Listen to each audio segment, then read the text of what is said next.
Ndrojmë tani temën e informacionit. Nga fillimi i vitit e deri më tani në Spitalin e Gostivarit kanë lindur gjithsej 880 foshnjë të reja.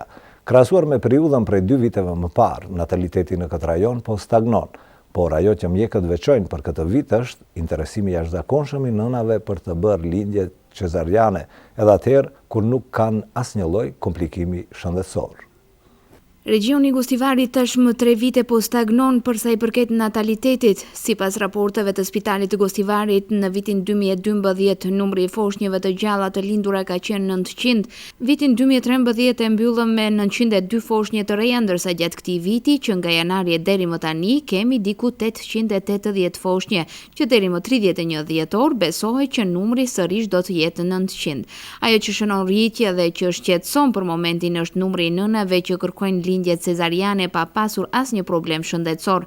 Dr. Agim Jakupi thotë se nga numri i përgjithshëm i lindjeve që kanë ndodhur gjatë këtij viti, pjesa më e madhe e nënave kanë kërkuar lindje me intervenim kirurgjikal. Ne si ekip mjekësor kemi intervenuar me operacion në rastet kur kjo ka qenë e domosdoshme dhe në ato raste kur këmbgulësia e nënës ka qenë shumë e madhe, por gjithnjë prioritet e kemi pasur t'i bindi pacientët rreth pasojave të një intervenimi kirurgjikal, infekcione që mund të merr fëmia me këtë rast, por edhe komplikimet që mund të vinë në shprehje tek vetë nëna qoftë gjatë apo pas operacionit.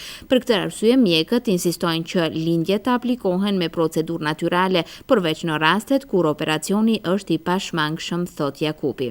Ai sqaron se sidomos gjatë vitit të fundit ka qenë e habitshme se si nënat ende pa ardhur koha e lindjes janë përcaktuar për lindje cezariane, me të vetmen arsye që të mos ndjejnë asnjë dhimbje dhe tërë procedura të kryhet në gjumë. Por mjekët insistojnë në lindje normale sepse jo gjithçka që syri e koncepton si të lehtë gjithnjë është e tillë. Përkundrazi, po të kishte qenë ashtu, lindja normale do të kishte dalur nga përdorimi që nga intervenimi i parë kirurgjikal.